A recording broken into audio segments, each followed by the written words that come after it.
How's it going, folks? Welcome back to another episode of the series. So, as you can see, we've been hard at work here. We have been collecting as many bee nests as possible. Basically, last episode we set up this farm into a birch farm. We started getting these bees, and basically what I've been doing is I've been going along here with my campfire, placing them underneath of these things when they get full, and shearing them to get the honeycombs. But today I think we actually have a fairly large project to start getting done. So I'm going to be moving this beacon over back to the base, and let's get started with that. Okay, so I know this doesn't really make for such great time lapses, but the next project we have that we're going to work on is the slime farm. Now here's the thing about that. This is something that we made way back in episode like 5 or something. It is very ugly right now, but we're not going to actually be making it look any better. So it's going to be a pretty big project, but what I'm going to be doing today is expanding this whole farm by 6 blocks in every direction. That is going to be huge. So let's go ahead and do that.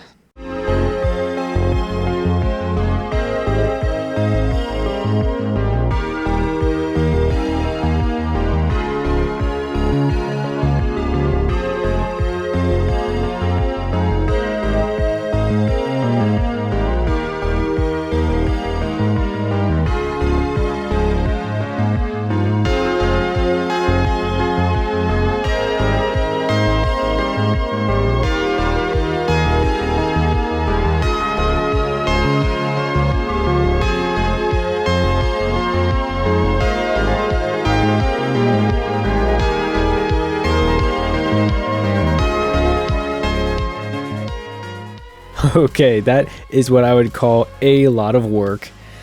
Oh man, so we aren't even halfway done yet. I still have to plan out the layers that we're going to be putting in, as well as the item collection system, the mob grinding part, and all that stuff. But I think I probably have this thing figured out. Let's go ahead and pop into a creative world, and we'll see what I came up with. Okay, so like I said before, I've made a bunch of copies of our Let's Play world here. I do not prototype anything in survival mode here. So anyway, let's go ahead and take a look at this. This is actually, I'm not even sure how to pronounce the guy's name, Gnembon's farm. So you can see the string at the top here. We've got 7 layers here, as far as I can tell. And I'm using the same design that we used for the mob system with the nether portals at the bottom. I'm also using a little bit of magma around the edges here just to try to kill off any slimes that manage to land here. Now there is a slight issue where big slimes can actually reach this edge right here, and they can kind of get stuck-ish, but they eventually turn around and go back, but it's not so great for the raids of the farm. Anyway, let's go ahead and take a look at some of the mechanics of this thing. So first of all, this portal in the back of me right here, this is to teleport the slimes as fast as we possibly can to the nether. And the reason why we want to do that is to unload the mob cap and have more slimes loading in if that is possible. Let's go ahead and pop into the nether, and we'll see what is on the other side. And you'll notice that it is actually very small in here. So, like Gnembon's farm, actually, I think this was Isle Mango's design, or someone did something like this where they have a killing chamber on the other side of the portal. And I think I'll actually move the portal up a block so slimes can't like jump back into the portal, which I've actually had some problems with. But anyway, we've got some magma blocks here to kill off the slimes, and we have this minecart down here to pick up the slime items. Those get funneled into this dropper right here, and we have this nice clock circuit here, which I designed, that is completely silent. Let's go ahead and grab some slime balls so we can sort of test this thing out. You see, the issue is when you put slime balls into a hopper, they don't feed into the dropper at a fixed rate. So you can see there that the dropper speed here by our clock is actually faster than the speed at which items are going into the hopper, the dropper. But as you can see here, the whole system is silent. There's no noise coming from this. And let's head up to the top. Oops, that was the end of the stream. I should probably put in some more slime balls. So yeah, let's go ahead and put in like a bunch of stacks of slime balls so we can see how this thing works. So at the very top of this item elevator, we just have a very simple hopper line. I didn't really think that anything more complicated than this was necessary. And then over here we have a not silent dropper system that will put the items that we bring in from the bottom into the nether portal from this side. Now, if you're familiar with this series, this is actually the drop chute that we built for the mob system. So we actually get items from the mob system into this pad here. They go into the opposite side of the nether portal and get shot in from this side. Now you might be wondering, how in the heck do we separate the slime balls from the mob system stuff? And the answer to that is actually very simple. So on the other side of the portal, we have 2 different water streams. So So everything that is coming from the slime farm, let's just go ahead and load the chunks to the other side. Yeah, the slime farm items just go this way, while the mob system items go to the right. And a couple episodes ago, we built this room here. This is for collecting the items from the mob system. And I've gone ahead and added a new annex to this side. This is for collecting the slime farm items. So this is all well and good. In fact, we can actually run over from here to the slime farm, which is kind of like way over here. Yep, here it is. And we can already hear some slimes that have spawned in. There's one all the way down there. A couple of them are stuck on the corners, but it's working. And it is getting some pretty good rates if I do say so myself.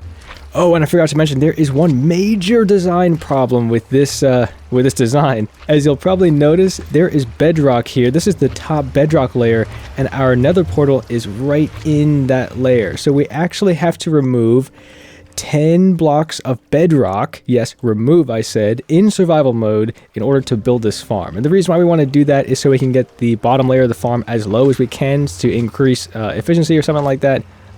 Yeah, so we have to break bedrock in order to make this farm work. But this isn't really a problem because we have done this once before. If you've seen my episode breaking bedrock, that's what it's called. We actually did break some bedrock in the nether ceiling, but that wasn't really that necessary, not as much as this is necessary. Another issue that you can see here is some slime balls are coming back through the nether portals. This is caused by slimes dying on the other side. If a slime dies right on the edge of this portal, the item that they drop will go right back through the portal and teleport on the other side, and that is some efficiency loss right there. So we're just going to make some changes to the farm, and that should not be a problem after that. But anyway, folks, that's pretty much all there is to this farm. Let's just go ahead and go back into survival mode. There's not really much else to do but to build it. Oh, that was nice. Right, so underneath of this floor, I need to tear out basically the whole thing. But for now, we're just going to take out this little bit right here. This is where the nether portal is going to go, and also the place where we have to destroy the bedrock. Oh, no, not that. Oh, crap. Oops. Hey folks, I'm a technical Minecrafter, but I'm not the best at everything. So anyway, let's try to redo this and hopefully get it right the second time around. I think we got all our pistons back, so that's cool. I also have this very minor cheat, but don't worry about it. It's going to be fine. I don't think that worked. I think the piston's supposed to be facing down. Hey, it worked! Okay, sometimes I stand corrected, right? Now let's do it 9 more times. Okay, folks, I don't know what's up with my luck here, but it worked the first time, and I probably... Well, you can see my TNT supply is running out here a little bit, but yeah, I don't think that this is as reliable as I thought it was, or at the very least, it's just not working all the time. So we flick this, we turn on the fast right click, we grab this, and we try to place it here. And it looks good, like it placed it, but then we go ahead and check it, and it didn't break that block. So I don't know, folks. This time we should see 2 pistons stacked on top of each other, and, you know, no bedrock block here, but it's obviously not working. Hey, it worked that time. Geez. I wonder if it had to do... Because, okay, the only difference between these 2 runs here was I got rid of the block underneath of the bedrock. It wasn't working for this block here. I think there's a block underneath of it, but we can't get to it because it's covered up by all this other bedrock. So it's possible that we have to have a block of air below the bedrock for it to work, but I also don't know. Okay, so I'm pretty sure that last design was kind of a dud, so we won't be able to use it basically anywhere. So I did come across this design. I will link in the description the video which I saw this in, but I believe that members of the Sidecraft community end up using something very similar to this, the headless piston trick in order to get rid of bedrock. But anyway, we have to create this really weird setup, and I believe what we have to do here is bud power these pistons. Well, first of all, we put a block in front of them, and then we quasi power them like this. Oops, that is not how you quasi-power a freaking set of pistons. So you quasi-power it like this, and you don't touch that. And then we do something like this. Yes, okay, that gets rid of the piston heads. And now we have to build a fairly strange contraption. So, and then utter magic happens. I'm not sure if you saw that, but that bedrock is gone. And I think this is 100% reliable too. Only thing that you have to take into consideration is that this whole contraption faces north. Other than that, this it's basically just dark magic to me. It just works. I think I'll just make a schematic of this whole thing, and then we'll do this thing 9 times. I could build a flying machine of this, but that's just too much work. So let's just go ahead and pop back into survival, and I'll get this thing set up. Dadgummit, I died while I was trying to get back up from the bottom of that place. I'm gonna have to like seriously MLG this because I don't have any way of getting back down there. Yeah, I've got way too many valuable things to be dying today.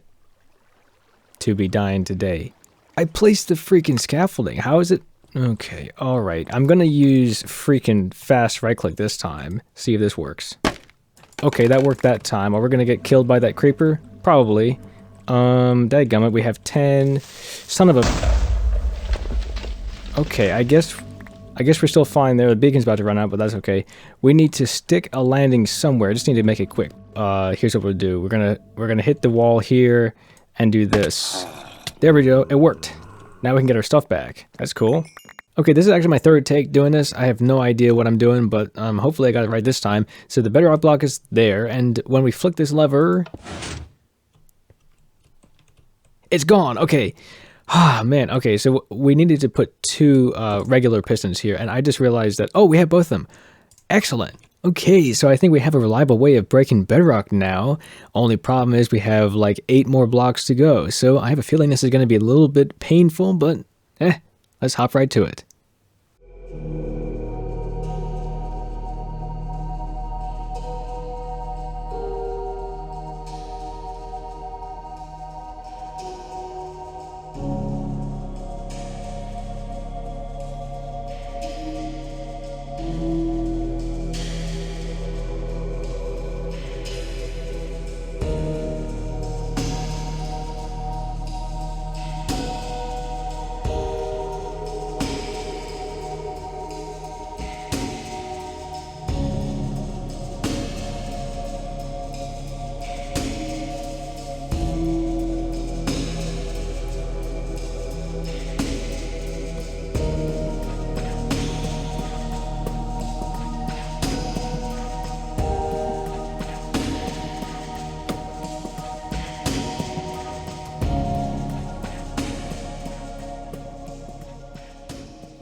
Man, once again, that took a very long time. Actually, it took just about as long for me to remove that bedrock as it took for me to dig out this entire hole.